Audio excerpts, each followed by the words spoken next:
ஆன்மீக நண்பர்கள் அனைவருக்கும் வணக்கம். நாம் இன்றைக்கி இந்த பதிவில் என்ன பார்க்க போகிறோம் அப்படின்னா, வர்ற சனிக்கிழமை, அதாவது ஆகஸ்ட் 3ஆம் தேதி ஆடிப்பெருக்கு, அதாவது ஆடி 18, இந்த நாள் சகலவிதமான நதிகளில் நீராடுறது அப்படின்றது ரொம்ப சிறப்பானது.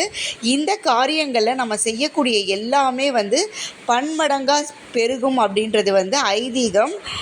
அப்படி பார்த்தீங்க அப்படின்னா, ரொம்ப வசதியானவங்க தங்க நகைகளை வாங்குவாங்க. அப்படி வாங்கும்போது இந்த ஆடிப்பெருக்கில் வாங்கும்போது நகை அதிகமாக சேரும் அப்படின்னு சொல்லுவாங்க.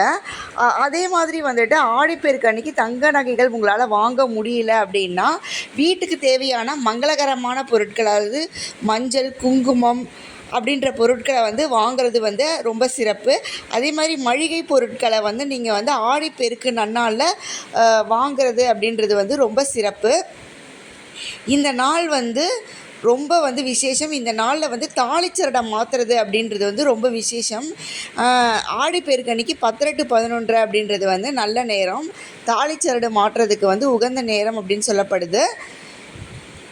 மேலும் ஆடிப்பெருக்கில் கலவை சாதங்கள் செஞ்சுட்டு கலவை சாதம் செய்வாங்க. சித்ரான்னம் நெய்வேத்தியம் செய்வாங்க. உங்களுக்கு இந்த பதிவு பிடிச்சிருந்தால் லைக் பண்ணுங்கள், சப்ஸ்கிரைப் பண்ணுங்கள், ஷேர் பண்ணுங்கள்.